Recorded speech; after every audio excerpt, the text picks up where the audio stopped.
Hello, everyone, and welcome into the program today. Thank you for tuning in to voiceovervoices.biz. Make sure you do check out the website so you can hear all the great interviews and advice that we're going to get from new voiceover artists just like you. I've got a great guest today with Brittney Brackett. Her last name is the same as my middle name, which is great, right? So, Cool. Brittney, welcome to the show. Thanks so much for being on with me today. I definitely appreciate it. Thank you for having me. This is so fun. Well, Brittney, let's kind of crack into it here. What made you get into this crazy thing called voiceover, and how long ago did you start this whole process? Oh my goodness. So I think I was a ham when I came out of the womb, and I had a hairbrush and I was singing then. So I've had all these crazy voices in my head for quite some time. I'm in my mid 30s now. Okay. So I've been an actress for a long time. I'd say 15 plus years actively, full time. Mhm. And the voiceover side, I've been doing professionally for about 5 or 6 years now. Wow. So, what made you get into it? Like voiceover, you were an actress. So, how did you transition into the voiceover field? Well, I was a huge fan of cartoons when I was younger, Oh, and I weren't we used all? to mimic really well. And I started just watching cartoons, and I would try to do these voices. I guess I hear, you know, how people play by ear, play the piano, and play instruments. Mhm. I sing and I do all of that. I'm classically trained, but when it came Wow. to mimicking these voices, I said, man, I think I can do this. This sounds really cool. And then I researched it a little bit. I said, people actually make money doing this? Right. Being silly and having a great time? That has to be the life. So then I said, okay, well, how can I become an actress and do the voiceover side too? So, of course, you know, it takes all the time to acquire an agent and, you know, create the demo reel. But it's been a journey for sure. Wow. Now, do you For sure. have like a home recording studio, or do you go out into studios and do this? I do both. I, Okay. of course, due to COVID, we all had to create these makeshift studios, which is what I did. So I have a small studio in my house. Our studio, you just go Georgia short business. Mm. All right, great. Well, it looks okay. You're still there. Look, I thought you froze up for a minute on camera there, but you're still here. So let's crack into like some of the gear. Like, what mic are you using in your home studio, and why did you even select that mic? Well, let me tell you something. Like I said before, I'm not a huge tech person, but I have a Focusrite Scarlett Solo. So I'm not sure the name of the mic that comes with that specific setup. Yeah, here Yes, I that's love this. I it. love my Scarlett. That's It's it. always within arm's reach. Yeah. Yes. And like I said, let me preface this again. I have always been the talent, right? I've always just kind of shown up and done the work and left and let the professionals handle their side. Hmm. And this COVID has kind of thrust me into this world. So I've had to, you know, start learning Ableton Live and kind of work my way up from Audacity using that with my DAW. And it's been unique. I'm really happy that I've learned this tool. This is imperative that every voiceover artist at least have some form of a tiny studio in their house just to Yeah. be able to, know how all of this works. How long have you been using that kit that you got with the Focusrite? How long have you been using that kit? About a year and a half. Wow. How do you like it? Do you like the mic? Because what did you got, the mic, the headphones, and the Yeah, Focusrite, I got the right? whole look, the whole shabam, Earl, the whole shabam. I got the stand, the Hmm. headphones, the actual interface itself. I had to get a whole brand new laptop. I mean, I am ready. What's I so am funny so is ready. what's so funny is a lot of my students use that, and a lot of the people that I've talked to over the years use that kit from Focusrite. I'm actually going to Mhm. link it in the description of this video because it is one of the pieces of gear, couple of pieces of gear, because you get the mic, you get the headphones, you get the stand, you get Mhm. the Focusrite, Oh yeah. and it's not expensive, but it's pro gear and you can get Mhm. started, right away. And you've used it for over a year. So that's awesome. Now you mentioned Ableton. Is that the DAW that you use, or what is it that you're using? Well, I started using Audacity, and Hmm. for the most part, I have fairly mastered Audacity. I'm Wow. still learning some of the cute little, like their reverb and some of the echoes and all these things. Really, you don't need that for your auditions, but I Mm, just kind of like to play around when I have some time and do some things. But I'm learning Ableton mhm. Light, and it's interesting. It's very different from Audacity. Some of my other musician friends and producer friends are like, "Oh, it's easier than Audacity." Like, not to me. Well, it's so funny. I mean, because people talk about like which DAW should I use, which one should I get, and I say over and over and over, the best DAW in the world to use is the one you know. And so, it's like when people talk about their DAW, it's like, yeah, but you know it inside and out because you've used it for so long and you know the workflow, so people always want me to suggest what to get. I mean, I'm Adobe Audition, guy, and I've always used Adobe Audition. So that's why I use I'm trying Adobe to get Audition, there.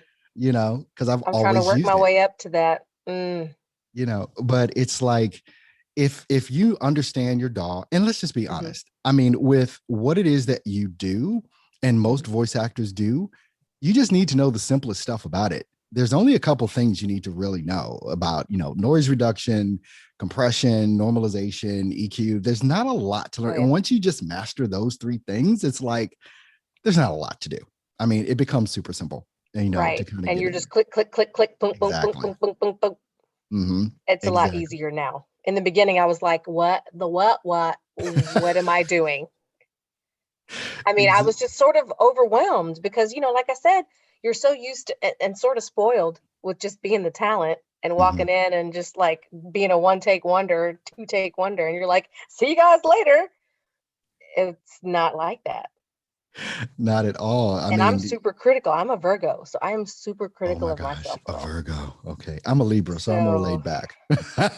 yeah, but and that's you guys probably make the best talent because we Virgos, we're like when it comes to working. Okay. We're just super workaholics. We're perfectionists. You Mhm. know, it's I hard just for want to me. get I've it had to done. come out of that. I just want to get, yeah. Okay. Yeah, it sounds good. All right, let's go. Next one. Right.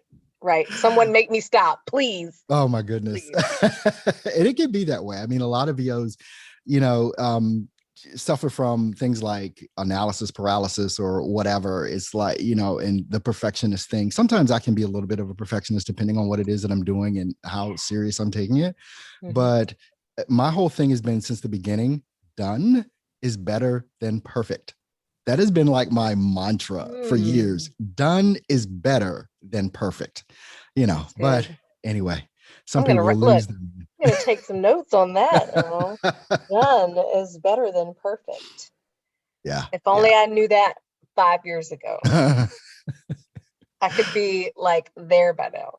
Oh my goodness. Mm, Well, Brittney, I mean, seeing that you've been in this for a while now, and especially having your acting skills, which obviously the acting skills kind of probably mhm, make this even better or mhm. easier for you to do, especially when it comes down to laying down your voice and performing, with that. Would you say that your acting career has really helped that come out? It's sort of a blessing and a curse Mm, because I've done theater, I've done film, I've done commercial work, a lot of corporate work, but I'm naturally an animated person. So I'm always told to tone it down a little. So with the voiceover side, you don't want to be too crisp. Sometimes they want, and now the trend is conversational right. takes. So I've had to, and being on the debate team in high school, I was coached to make sure that my pronunciation, my enunciation Articulation, is, all that stuff. Yeah. is legit. So I do a lot of extra and I go back and listen to it and I say, that person wouldn't say that like that. What am I doing? Let me just relax and be myself. Now, And usually see, when I am myself, that's when I book. When I overthink it, mhm. I miss the boat. Yes. And I try to explain that to people so many times because like we're just in here having a regular conversation, right? We're not doing VO, but this is the style that people want voiceover done in. Just listening to you talk just now, explain that and Exactly. go through that. It's like that's the conversational tone. But all of a sudden, when we get behind the microphone, we all of We a have the sudden announcer wanna voice. exactly. Everybody does that. It's like it's the hardest thing to try and coach people through. Okay, Oh that's God. not how you were just talking to me. Why are you talking like that? Why are you Because it doing the script like sounds that? cool, Earl. We know why people do it because it sounds cool and it looks cool. The eyebrow, you're talking Yeah. like The Rock and Hmm. all of his movies, and it's just this weird thing that we do, It is. but it's It is funny. so hard to untrain. It's like innate in us to do that. It's just innate to come across like that. It's like, why is it so hard for you to just be you? Why is this so hard, to do that? But it is not. I mean, it is every last one of us that goes through that, Oh self yeah. included. It just, I'll go back and listen to stuff I did back in the early days, and it's like that was horrible. I don't even talk like that. What? But What then was I sometimes you have, thinking? but then sometimes you have clients too Hmm. that are sometimes really demanding, Yeah. and you record something for them sometimes 3 and 4 times Hmm. until they, you know I've had clients that have literally stood in front of the window in the voiceover booth and, like, looked at me while I was reading Yeah. Yeah. copy, Yeah. That's which is just comfortable. that's just too they're like, "Okay, can you do it all right, yeah," and you're doing the same thing over and over again, you're like, Yeah. "I know this sounds the same." Yeah. I mean, both of us have our natural speaking voices, right? Right. And it's like I've done a couple of auditions and back in the day, and people would say something to me like, "Can you sound a little more urban?" And I'm like, For sure. "Actually, no. Um, I can't. Uh, I can't even act that. I wish I could, but literally, I mean, let's just call it. Can you sound more black?" And it's like, okay, this is how I talk. I don't know any other way to do this. And if I try and do that, it's going to sound phony. Right. So, you saw my picture, you saw what color I am. So you think I just can talk like that. And it's Right. like, I, I can't. Yo, what up, man? How's it going, dog? How's it going to be? It's like, I don't even sound right, you know? You're like, "I am not from the streets. I am Right. not from Definitely the not. streets." I am not from the streets. I'm actually a country boy from Virginia. I had a very thick country accent at one point until I moved to Mm. Maryland at 11. And I got made fun of so much because of my country accent. It's Me like I too. lost it. I just lost it. And I just stopped. Now, when I get around my family, oh, it'll come out. That's when that accent comes out, Earl. Oh my gosh, yeah, it'll come out in a heartbeat, man. It's not even going to be funny. Cause same thing happened to me when I moved up to New York. I was like, "Hey, my name's Brittney. How y'all doing? I'm from South uh, Carolina." And everybody was uh, like, "Yo, B, where you from, son? Like, you're not from here." And yeah. I'm like, "No, I'm from the South. I'm from South Carolina." And I'm in I North lost that Carolina, accent. so I'm listening to country folks every day, all day, Yeah. right? Oh yeah. I lost that accent like the speed of lightning. Oh yeah, yeah. Well, I mean, as we wrap this up here, and this has been, I have just loved this conversation. Um, Me too. I always ask the last question. It's like, if there was one thing you could ask me about VO, what would that be, and how can I help? Well, I'll be honest with you. My biggest goal in life is to do more animated voice work. Mhm. And, I watch Adult Swim all the time. What advice would you really give to someone who, has representation, but they're just trying to dig a little deeper to gain access to these big, big jobs? What would you tell me? I mean, we live in a social media age now, right? And Mhm. it's like most of us have Instagram accounts, some of us have YouTube channels, like I do and things of that nature. But I'm thinking Mhm. specifically about Instagram because Instagram and Twitter, because all of these different companies, media Right. houses, animation companies, they're on Twitter and they're on Instagram and they're posting there. What I would Mm. suggest doing, if you've got an Instagram account, Mhm. go on your Instagram account, start doing voiceover, like just have fun, do some character voices, tag them in it. Just do it once or twice a week. Um, Yeah. just different character voices that you're doing. make sure you're tagging those different companies, like, the CNN network or whatever it is, Hmm. the comedy, all those things, because they all have Instagram accounts, they all have Twitter accounts. And then Yeah. also look at what they're posting on their own accounts and just add to the conversation that they're having. Not, hey, I'm a voiceover artist, can you come and listen to my stuff? Right. It's not Hire that. me. Yeah, no one's going to do that. But what happens is, and this is a maniacal way of doing it, right? Right. So you do VO or whatever, your character voices, having fun with it, and you're posting on your own Instagram account and you're tagging those people. And then Hmm. you're also going in and commenting on their post.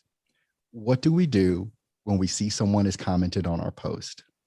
You respond. You click on their little face to go Hmm. see who they are. Every last person on the planet does that. And so you have to realize you're not talking to a company. There's some person that Right. is looking. So they Hmm. want to see who's this person tagging me, or our account, and they'll go watch you.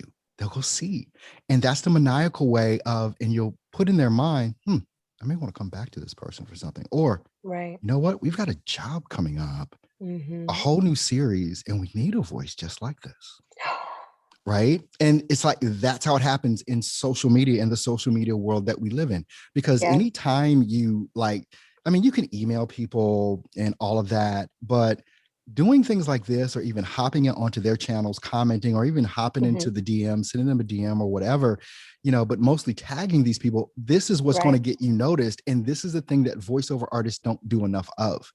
Right. They don't do enough of the social media, and the state of the internet is social media. So I hope that helps.